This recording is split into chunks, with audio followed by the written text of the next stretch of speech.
Pois é, no bem da verdade, essa decisão de subir ao acampamento base do Everest foi uma decisão de mudança total da minha vida. À época, enfim, eu sempre tive o sonho de subir o Himalaia. Na verdade, sempre tive o sonho de subir o topo do Everest.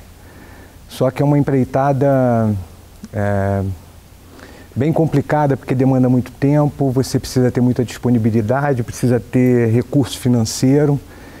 E eu falei, não, então já que eu não consigo, nesse momento, ir ao cume do Everest, eu vou ao acampamento base do Everest. E quando eu tomei essa decisão no início da década de 2000. Fui influenciado por um livro, depois por um outro livro, e comecei a ler a respeito, comecei a me interessar pelo tema, comecei a praticar montanhismo, comecei a fazer escalada, curso de escalada, e em 2016, em novembro de 2016, foi quando eu tomei a decisão de investir nessa empreitada, que seria o ataque, seria feito em maio de 2017. Só que eu estava obeso, eu estava pré-diabético, doente, né? E que muitas vezes a gente não considera que a obesidade é uma doença, mas ela é uma doença e estava me atrapalhando absolutamente tudo na minha vida. E aí eu resolvi fazer um pacote completo. Eu falei, eu vou me curar, e eu estando curado eu consigo subir aquela montanha. Então eu tinha várias etapas para vencer até eu conseguir chegar lá, né? A primeira delas foi essa que eu mencionei, que era a questão da minha cura, né? A outra, no dia que eu tomei a decisão, eu estava lá em Recife, porque eu encontrei um outro louco que queria fazer isso também, porque eu não queria fazer isso sozinho. Eu entendia que eu precisava de um companheiro para poder realizar esse projeto. E aí, conversando com o Thiago, que é um dos nossos gerentes, que fica na nossa base de Recife, a gente batendo um papo numa das minhas visitas à região, eu comentei com o Thiago falou, poxa, Fábio, eu também tenho vontade de fazer essa viagem. Eu falei, então, fechou, vamos fazer a viagem juntos. Ele falou, vamos. Eu falei, cara, você tem certeza que você está falando para mim? Ele falou, Fábio, eu estou dentro. E aí, foi ali que startou o processo, nessa ocasião, em 2016. E aí o próximo passo seria chegar em casa e convencer minha mulher, né? Como é que eu vou sair do Rio de Janeiro, tem a questão da empresa, tem os filhos, 20 dias fora, num local onde eu vou ficar algum período, eu vou ficar inacessível. E aí eu estava com aquela expectativa. Quando eu cheguei em casa, foi muito engraçado que eu lembro como hoje, claramente, ela estava sentada vendo televisão, eu entrei e eu nem pestanejei. Eu falei, Tânia, eu vou subir o acampamento base do Everest, eu já decidi. Ela olhou para mim e falou, ok. Eu falei, cara, eu não entendi essa questão do ok, mas tudo bem, eu não vou discutir. Eu já consegui aqui a minha autorização, então eu vou em frente. Aí foi quando eu startei todo esse processo de treino, né? Então tem várias coisas que você precisa cuidar, né? Primeira coisa, você tem que estar com equipamento próprio, porque durante toda a subida você não tem, você tem abrigos, mas você não tem calefação. Então você dorme todas as noites dentro de um saco de dormir. Eu comecei a treinar em casa antes. Então, meus filhos olhavam num quarto, nós temos um quarto de hóspedes em casa, eu chegava em casa do escritório, do trabalho, ligava o ar-condicionado no máximo, colocava o saco de dormir no chão e, tipo, 15, 16 dias antes de eu subir, de eu viajar para o Nepal, eu já comecei a dormir nesse saco de dormir em casa, que era para testar, na verdade era para poder me ambientar, né? Para chegar lá e sofrer menos.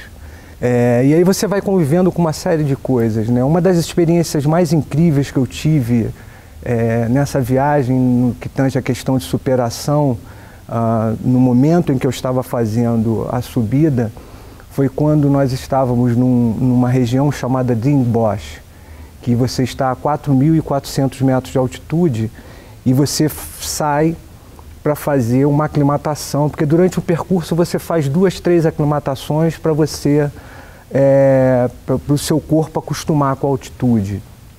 Então, quando a gente estava subindo, eu chegando aproximadamente a 4.800 metros, minha cabeça começou uma intensidade ainda maior de dor, né? Porque, na verdade, em função da pressão da altitude, e você tem os recursos, você toma um remédio para atenuar e tudo mais, mas chegou uma hora que eu não estava conseguindo nem raciocinar mais.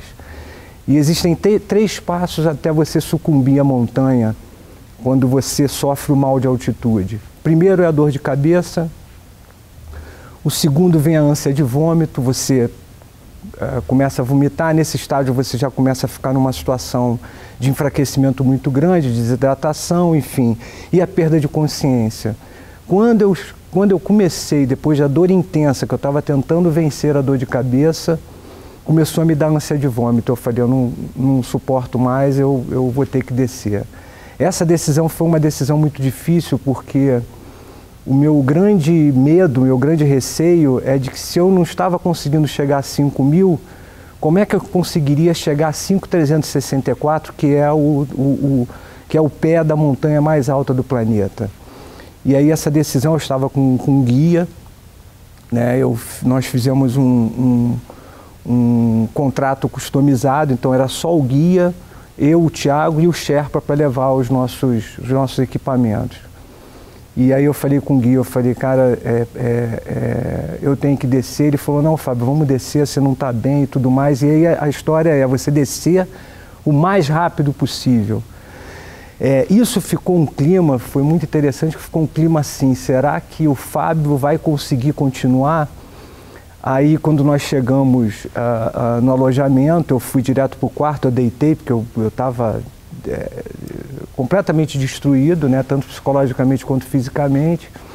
Aí depois eu saí, voltei, nós fomos para o dining room, que é uma área onde todo mundo se reúne, é o único lugar dos tea houses, né, desses alojamentos, onde tem aquecimento. Então todo mundo se reúne ali para comer, enfim. E aí sentamos para conversar e foi quando a gente teve a discussão. Se eu não conseguir avançar, você continua, porque a gente meio que criou um código de conduta, né? O nosso combinado era, se não houver risco de morte, quem estiver melhor continua a empreitada. Quem não estiver bem, desce e espera lá embaixo o êxito do outro. E aí o guia falou, Fábio, não dá. Ou sobe todo mundo ou não sobe ninguém, porque quem é que vai carregar a bagagem, quem é que vai guiar vocês até lá em cima? Eu falei, não, então tudo bem, então vamos esperar. E o próprio guia falou, não, cara, você tem ido super bem, a gente está subindo bem, você anda bem e tal, você está forte, isso acontece, vamos esperar. Eu tomei existe uma substância chamada Diamox, que ajuda nesse processo, eu não tinha, ele tinha, e me orientou em tomar um comprimido, meio comprimido naquela final de tarde, e no dia seguinte, quando acordasse, tomasse outro, que eu ia estar me sentindo melhor. E de fato isso aconteceu. E no dia seguinte eu já estava me sentindo bem e partimos para cima, né? Fomos a um estágio acima, e quando nós chegamos lá no acampamento base para tirar as fotos, tiramos inúmeras fotos, enfim. Eu olhei para o topo da montanha, eu estava absolutamente destruído, cansado, fisicamente bem cansado, né? Mas psicologicamente muito forte. Entretanto, eu falei para ele, Thiago, acho que não dá para eu ir no topo do Everest, não. Acho que a gente vai ficar por aqui e acho que eu não vou voltar mais aqui. E o Thiago, que nada, Fábio, a gente dá sim, você consegue e tal, papapá. Então, é uma coisa curiosa, porque muitas pessoas confundem a conquista de uma coisa como essa, que você está conquistando o lugar, e na verdade você não está conquistando o lugar, você está conquistando a si mesmo, né? Você conseguir chegar em qualquer coisa na vida que a gente faça, né? Você conseguir realizar realmente de uma satisfação, é de um privilégio muito grande. Foi uma realização enorme, e isso startou um processo em mim que na verdade não vai parar por aí. Eu tenho planos para frente com relação a isso, mas eu ainda preciso conquistar outras montanhas até eu tomar a decisão de poder realmente chegar ao cume do Everest, que não é uma das tarefas mais simples. A gente não pode desistir nunca daquilo que a gente acredita, do sonho que a gente tem, porque se você tiver o firme propósito de ir adiante, você vai conseguir. É uma questão de tempo. Isso eu decidi no início da década de 2000, então você pode considerar que levaram 17 anos para eu fazer esse projeto. Eu era bem mais jovem, né? Ainda continuo me sentindo jovem, mas era bem mais. Mas é engraçado que eu não tinha a mesma saúde que eu tenho hoje. Então não adianta você ter juventude e não ter saúde. Não adianta você ter juventude e não cuidar da sua saúde. E é isso.